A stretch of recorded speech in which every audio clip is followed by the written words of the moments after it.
नमस्ते। आज जो देश का हाल हो रखा है, जिस तरीके से बच्चे आगे बढ़ रहे हैं, तो किसी को भी आगे बढ़ना चाहिए। हम चुप नहीं रह सकते। जो जिसका अ, जितना भी योगदान है, हमें उन बच्चों के साथ देना चाहिए। तो मेरे पास जो भी नॉलेज है या जो भी टूल है, क्योंकि मैं एक टैरो रीडर हूँ, तो मेरा टूल तो टैरो कार्ड्स हैं। तो आज ऐसे ही बैठे थे, हम 2-3 दिनों से देख रहे हैं जो बच्चों ने प्रोटेस्ट की है। तो मेरी डॉटर ने बोला कि आप भी मम्मा क्यों नहीं एक बार प्रेडिक्ट करते हो कि जो हो रहा है आखिर ये कहाँ जा रहा है। तो मुझे लगा बात तो बिल्कुल सही है, तो मैंने भी कुछ कार्ड्स निकाले। मैं तो कार्ड्स निकाल रही थी, वीडियो बनाने का या आप तक पहुंचाने का ऐसा अभी मेरा कोई भी इरादा था नहीं। तो जब मैंने कार्ड्स निकाले, सबसे पहले तो कार्ड्स मैंने ये निकाले कि क्या जो हो रहा है अभी, जो हमारी ये सरकार है, वो उससे हमें कितनी उम्मीदें थी और ये कहाँ जा रही है। तो जब मैंने कार्ड निकाले मैं बहुत शॉक्ड हुई कि कितनी उम्मीदें थी। वो कार्ड्स मैं आपको दिखाऊंगी, ज़रूर दिखाऊंगी। तो फिर मैंने एक स्प्रेड निकाली कि ये जो आज के बच्चे खड़े हुए हैं, यूथ हैं, जो कांग्रेस और बीजेपी इन सब की लड़ाई के बीच में सिर्फ वो अपना अधिकार चाह रहे हैं, जिसमें अभी उभर कर आई है कॉकरोच पार्टी। सब लोग कहते हैं कि कॉकरोच गंदगी है, पर क्या किसी ने ये सोचा कि कॉकरोच आते क्यों हैं। कॉकरोच गंदगी से तो आते हैं, पर कॉकरोच हमें ये बताने आते हैं कि गंदगी बहुत है, सफाई की ज़रूरत है। है ना। तो कॉकरोच, अगर कॉकरोच पार्टी कह रहे हैं हम, बट कॉकरोच पार्टी के अंदर जो एक एकता दिख रही है, जिस जो यूथ के साथ खड़ी है, तो क्यों ना उसके लिए भी एक स्प्रेड निकाली जाए, है ना, कि क्या ये फ्यूचर है। तो मैंने एक प्रेस स्प्रेड इनके लिए भी निकाली। बट मुझे बहुत हैरानी हुई कि हम हमारे टैरो में एक कार्ड आता है जो जिसको हम अर्जुन का बोलते हैं, चैरियट का कार्ड, जिसको हम बोलते हैं अर्जुन है।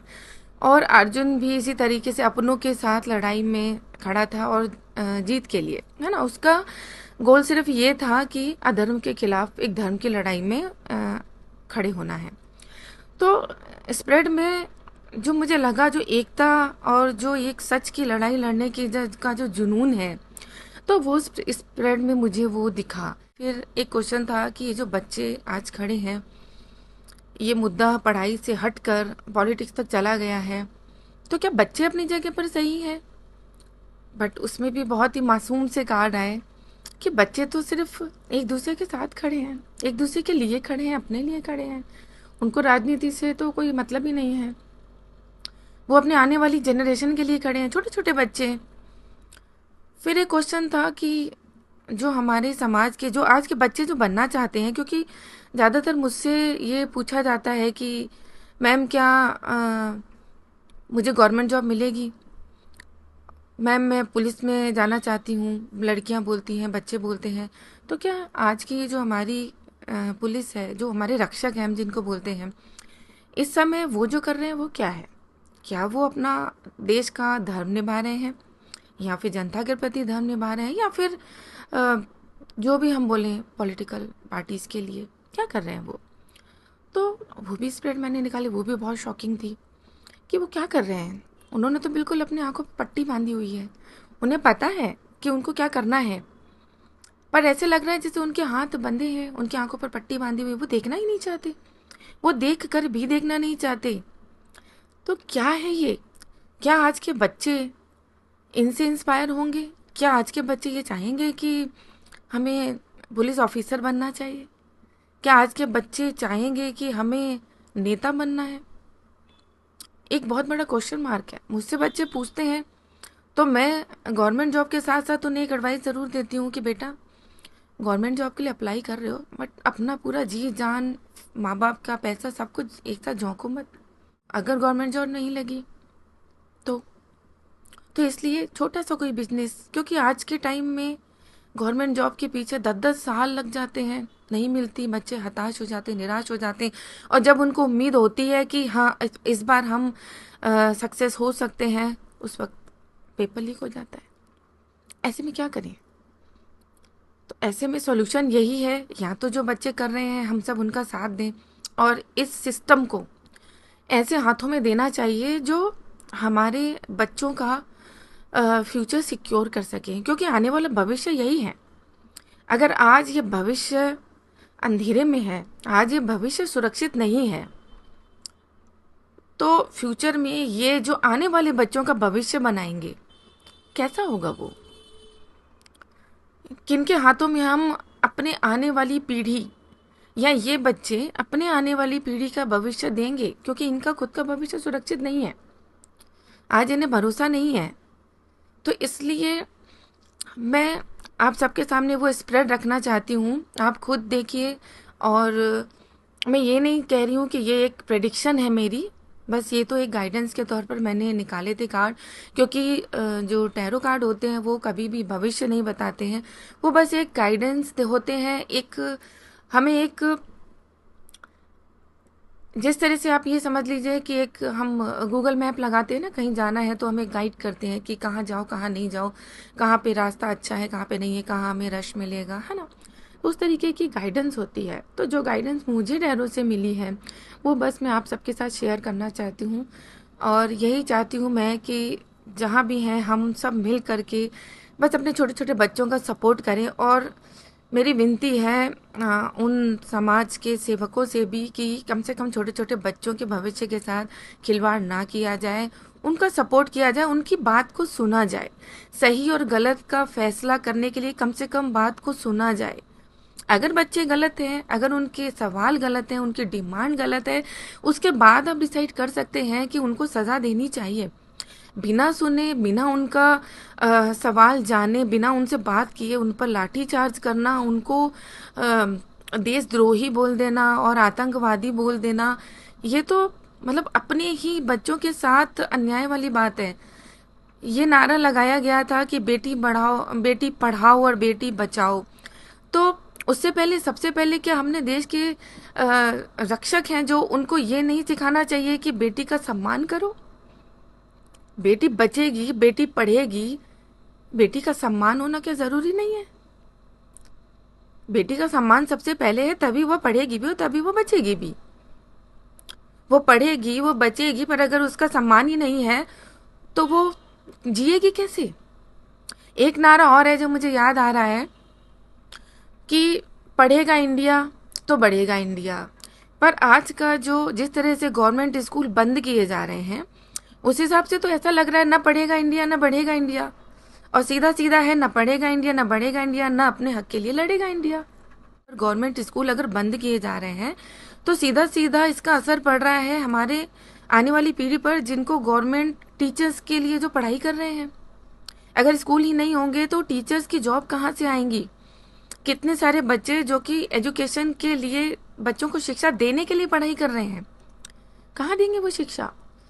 वो बच्चे जिन्होंने गवर्नमेंट के एग्ज़ाम की तैयारियां कर रखी हैं, गवर्नमेंट के स्कूल ही बंद हो रहे हैं, तो शिक्षकों के लिए वो टीचिंग का जो प्रोफेशन है, एग्ज़ाम क्यों रखे गए हैं अगर आप गवर्नमेंट स्कूल बंद कर रहे हैं? तो प्राइवेट स्कूलों में बच्चों की फीसें ज़्यादा हैं और टीचरों की सैलरी कम।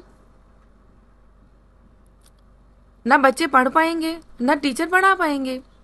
गवर्नमेंट स्कूल से कम उन गरीब बच्चों को जिनको शिक्षा मिलती है, उन टीचर्स को जो अच्छी सैलरी के साथ बच्चों को शिक्षा दे सकते हैं, ये दोनों के लिए ही रास्ते बंद हो रहे हैं। ऐसे में जो बच्चे पढ़ नहीं सकते हैं, जिनके पेरेंट्स उनको नहीं पढ़ा सकते हैं, तो उनके सामने ऑप्शन क्या रह गया? ज़्यादा से ज़्यादा भेजते हैं छोटे बच्चों को पहली दूसरी पाँचवीं क्लास तक, उसके बाद तो उनके पास ऑप्शन ही नहीं है पढ़ाने का। सब्जी बेचने वाले, घर में काम करने वाले कैसे पढ़ाएंगे? एक गवर्नमेंट स्कूल का सहारा था, जो गर्ल्स हैं, लड़कियां हैं, 12th तक पढ़ लेती थी। बच्चे घर में बैठ के पढ़ते हैं, यूट्यूब से पढ़ते हैं, लेकिन बिना स्कूल के कैसे पढ़ेंगे? तो कम से कम सरकारी स्कूलों को ज़्यादा से ज़्यादा तादाद में बनाना चाहिए, ना कि बंद करना चाहिए। गवर्नमेंट हॉस्पिटलों में देखें तो कोई सुविधा नहीं है। मैंने खुद ने देखा है कि दवाइयों के किट, पूरे पूरे किट जो डॉक्टर होते हैं वो अपने प्राइवेट क्लिनिक में यूज़ कर रहे हैं। मरीजों को एक दवा दे दी जाती है, बाकी की 4 दवाइयाँ बाहर से लिखी जाती हैं। तो गवर्नमेंट कर क्या रही है? तो ये बहुत बड़ा सवाल है, ये आज के बच्चों का एजुकेशन का सवाल नहीं है, ये सवाल बहुत बड़ा हो चुका है अब कि हमारी एजुकेशन, हमारे बच्चों का भविष्य जा कहाँ रहा है। हम सबको, मुझे सच में रोना आता है इन बच्चों की हालत देख करके, और आप सबसे रिक्वेस्ट है कि बच्चों के साथ खड़े रहें। और हमें ये जो सॉरी हाँ, ये जो चला आ रहा है, ये जो सिस्टम चला आ रहा है, बीजेपी की सरकार हो या कांग्रेस की सरकार हो, सरकार कोई भी हो, लेकिन वो भारतीय जनता के लिए होनी चाहिए, हर इंडियन के लिए होनी चाहिए। हमें गर्व होना चाहिए, हर एक लड़की सुरक्षित होनी चाहिए, हर एक बच्चा, उसको अपने भारतवासी होने पर गर्व होना चाहिए, ना कि अफसोस होना चाहिए।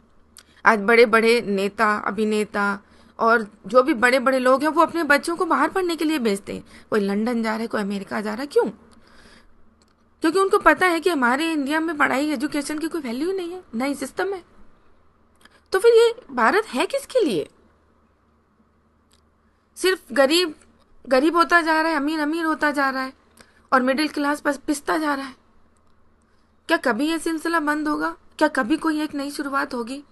बस मेरा एक छोटा सा सवाल है, सवाल भी नहीं है, विनती है कि आज जो जनता एक साथ खड़ी हुई है, तो ज़्यादा से ज़्यादा लोग इस लड़ाई में आगे आए, इन छोटे छोटे बच्चों के सपोर्ट में आए। महाभारत भी हुआ था और रामायण में भी युद्ध हुए थे, तो अब एक और बाहर सही गलत और धर्म और अधर्म की लड़ाई है, तो इसमें साथ दें, सपोर्ट करें। जो स्प्रेड मैंने निकाली थी वो मैं आपके साथ शेयर करना चाहती हूँ, तो वो भी मैं आपके साथ शेयर करूँगी, और आप खुद देखिएगा और बताइएगा कि इसमें कहाँ तक क्या चीज़ें सही हैं। Thank you so much. आप सभी एक साथ रहिए, एक मुट्ठी बन के रहिए। हमें कोई हरा नहीं सकता, हमें कोई झुका नहीं सकता। हमारे ही देश के लोग जब हमारे दुश्मन बन जाएं, हमें आपस में लड़ाने की कोशिश करें, तो बस एक ही सहारा है, हम सब एक दूसरे का, हिंदू मुस्लिम सिख ईसाई, आज सब एक साथ खड़े हैं, अपने ही लोगों के खिलाफ खड़े हैं। ये बहुत दुख की बात है, लेकिन उन सब के साथ खड़े होकर उनको भी हमें अपने साथ लाना है। हमें लड़ना नहीं है, उन सब को अपने साथ मिलाकर एक नया भारत और एक सक्सेस, ऐसा भारत बनाना है जिसको कभी हम सोने की चिड़िया कहा करते थे, और सच में अपने भारत को एक सोने की चिड़िया बनाना है। हर एक नागरिक को एक अपनी बात रखने का बिल्कुल आज़ादी होनी चाहिए, इस तरीके से नहीं जिस तरीके से आज हो रहा है। हर कोई अपनी बात रख सके, यही होना चाहिए, और यही मेरी आप सबसे विनती है। Thank you so much.